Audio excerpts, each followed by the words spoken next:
유포톤에 대해서 이야기를 다시 해보도록 하겠습니다. 원리는 너무 어려워가지고 정확하게 이야기하기는 어려운데 간단하게 심플하게, 첫 번째는 아까 보여드렸던 그 파장, 혈액에 쐬는 파장 때문에 내 몸에 좋은 영향력을 미치는 혈액들이 다시 들어가는 거고요. 두 번째는 산소, 거기 녹여준 산소가 큰 역할을 해요. 유포톤은 굉장히 안전한 치료법인 게 어쨌든 내 혈액을 꺼내서 다시 나한테 넣어주는 거기 때문에 부작용은 아예 없다고 생각하셔도 좋아요. 무섭죠. 이제 혈액이 나왔다가 다시 들어가니까 의사 선생님들도 저한테 이제 유포톤 관련해서 질문하실 때 감염 위험성 없냐고 그런 것들을 많이 질문하시거든요. 과정을 보셨으면 아시겠지만 감염이 생길 경로가 없어요. 여기 찌를 때 감염이 발생한 게 아니면 감염될 만한 경로가 없죠. 왜냐하면 혈액이 바깥으로 나간 적이 없잖아요. 외부랑 접촉이 될 때 뭔가 감염이 생기는 건데 외부랑 접촉이 되는 통로가 전혀 없어요. 그래서 감염 위험성은 저는 거의 제로에 가깝고요. 이런 수액 맞는 거랑 확률이 똑같다고 생각해요.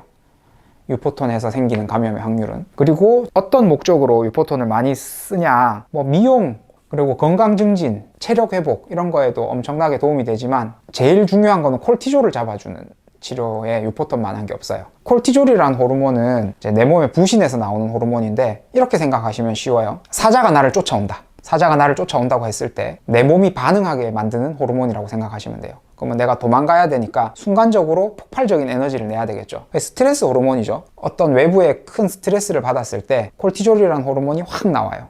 근데 이 호르몬이 정상적으로는 아침에 올라갔다가 오후에는 이렇게 잦아들어야 돼요.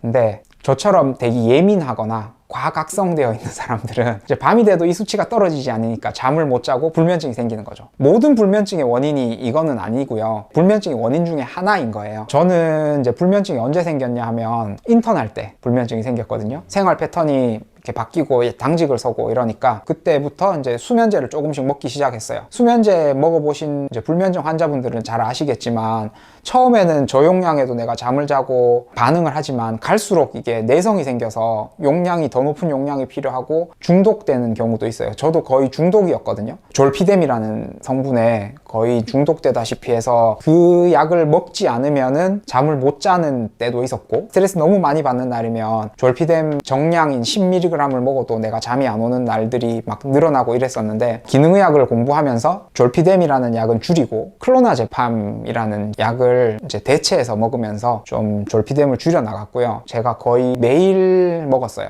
수면 장애 때문에. 그러다가 이제 이 유포톤을 제가 하기 시작하면서 클로나제팜이라는 약도 거의 끊었어요. 그럼 지금은 잘 주무시는 편이에요? 아니요, 지금도 잘 자는 편은 아니에요. 근데 멜라토닌 정도만 먹어도 지금은 어느 정도 잠을 좀 자는 편이고, 유포톤 해도 잘 못 자는 분들도 있긴 해요. 그분은 콜티졸이랑 관계없으면 유포톤 해도 잠을 못 자겠죠. 그냥 신경 전달 물질의 문제인 경우, 그런 경우도 있을 수 있으니까. 불면의 원인은 너무 다양해서요.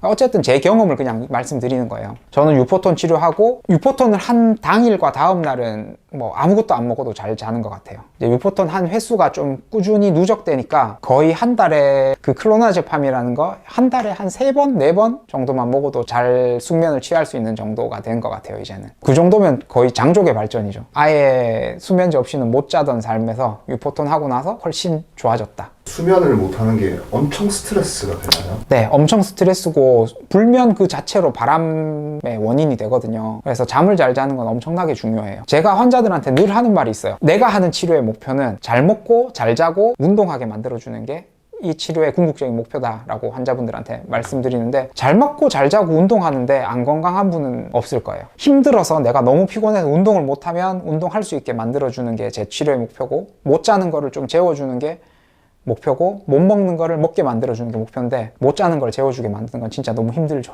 정신과랑 코웍이 돼야 돼요. 코웍이라는 건 이제 협진이 좀 됐으면 좋겠는데, 어쨌든 수면에 도움이 되는데 그거는 콜티졸과 관련된 수면 문제일 때 도움이 많이 된다. 또 콜티졸과 관련된 이야기를 하나 드리자면, 저한테 왔던 환자분 중에 부신 기능 이상 진단을 받으시고 대학병원에서 스테로이드를 복용하면서 저한테 오셨던 분이 있어요. 처음에 우리 병원 오셔가지고 콜티졸 수치 검사를 했더니 40이 나오더라고요. 그리고 DHEA는 거의 0에 가깝게 7이 나왔나? 8이 나왔나? 뭐 하여튼 10 미만의 수치가 DHEA라는. 엄청 안 좋은. 네, DHEA는 100 정도는 최소한 100은 나와야 된다고 이야기를 하고 있고요. 그게 나이가 많으면 조금 떨어지는 경향도 있고 그런 게 있지만, 남자 여자도 좀 차이가 나지만 어쨌든 여자 기준으로 100 이상, 남자 기준으로 200 이상. 뭐 여자분 같은 경우에 건강하다 하는 분들은 150, 200 이렇게 나오는 경우도 있고, 젊은 분들은 뭐 300, 400 이렇게 나오는 경우도 있어요. 그분은 거의 10이니까 엄청 바닥을 치고 있었던 거죠. 그리고 콜티졸은 40. 대학병원에서 치료를 받다가 오셨다고 했는데, 우리나라 사람은 너무 스테로이드에 많이 노출이 돼 있어요. 스테로이드를 먹으면, 스테로이드가 제가 나쁜 약이라고 절대 말 안 하죠. 잘 쓰면 좋은 약인데 너무 흔하게 노출이 돼 있다 보니까 이렇게 이제 부신 기능이 망가져서 오는 분들이 종종 있거든요. 근데 이 환자분은 스테로이드를 사용하면서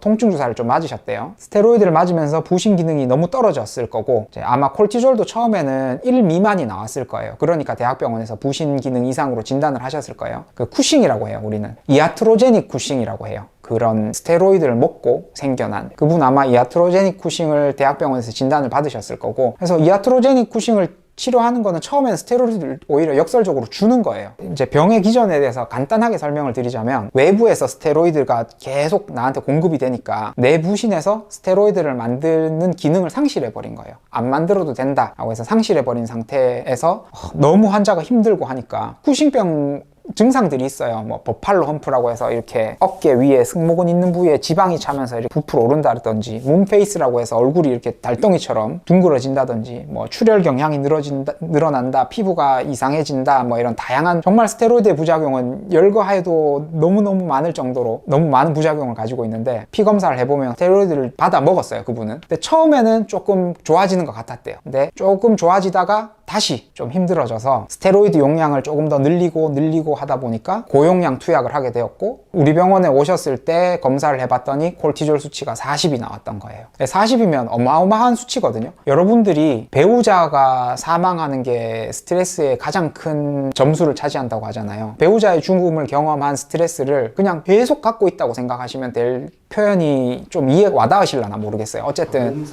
몸 상태가 약간 그런 나의 상태다 생각하시면 될 거고, 그분이 유포톤을 6번 하고 콜티졸이 7이 나왔어요. 스테로이드 사용도 절반으로 감량을 했고, 물론 유포톤 가지고 DHEA가 올라가진 않기 때문에 DHEA 보충을 위해서 영양제 공급도 좀 같이 해드렸고, 이제 태반 주사에 DHEA 성분이 조금 들어가 있어요. 그래서 태반 주사도 같이 드렸고, 그 DHEA도 어느 정도 보충을 했고, 콜티졸이 6번 하고 7까지 떨어졌어요. 이 콜티졸 떨어뜨리는 방법이 마땅치 않거든요. 잠을 잘 자면 콜티졸이 좀 떨어져요. 근데 막 빠르게 떨어지지 않기도 할 뿐더러, 콜티졸이 높은 사람이 어떻게 잠을 잘 잘 수 있겠어요. 물론 수면제 써서 이렇게 억지로 재우기도 하지만 거의 콜티졸을 낮추는 유일한 치료법이라고 저는 생각을 해요. 제가 알기로는 그래요. 그래서 콜티졸 높은 분들, 예민한 분들이 했을 때 도움이 되고, 두 번째는 활성산소를 잘 잡아줘요, 얘가. 활성산소도 검사하는 방법이 있거든요. 그 검사를 해서 높은 분들이라든지, 아니면은 누가 봐도 그냥 활성산소가 많을 것 같은 분들한테 요 유포톤 치료를 하면 많은 도움을 받습니다. 그럼 쌤, 얘도 고압산소처럼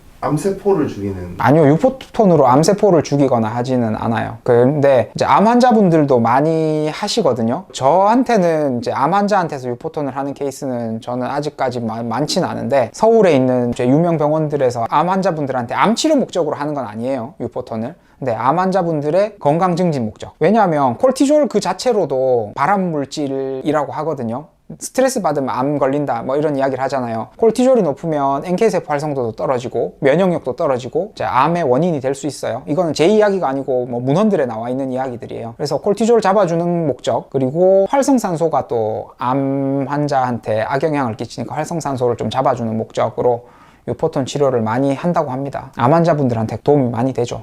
유포톤, 그리고 효과 나오는 거. 2번 유포톤을 받았는데 효과를 느낀다. 4번 했는데 나는 좋더라. 이렇게 느끼는 분들도 있지만, 보편적으로 유포톤은 효과가 이렇게 그래프로 나온다기보다는 이렇게 누적될수록 효과가 더 좋아진다고 해요. J-커브를 그린다고 이야기를 하거든요. 그래서 6번 하세요, 10번 하세요 이렇게 권하는 경우가 많고, 또 유포톤 이스트를 연속 하셔도 돼요. 예를 들면 스케줄이 되신다면 이번 주 월화, 다음 주 월화, 그 다음 주 월화, 이렇게 3주 또는 5주 프로그램으로 10회를 하는 거를 많이 권장드리고 있고요. 환자의 상태나 시간에 따라서 내가 그렇게 받는 게 의학적으로는 제일 좋지만, 이제 직업도 있고 개인 사정들이 있잖아요. 모든 거를 맞출 수는 없어요. 그래서 개별화되게 본인이 선택하셔서 하시면 되는데, 어쨌든 유포톤은 6회에서 10회 정도는 받아보시고, 어느 정도 내 몸이 궤도에 오르면 그 뒤에는 뭐 한 달에 한 번 하셔도 좋고, 2달에 한 번 하셔도 좋고, 2주에 한 번 하셔도 좋고, 반복 치료했을 때 특별한 부작용도 없고 그냥 건강에 좋은 치료니까 반복해서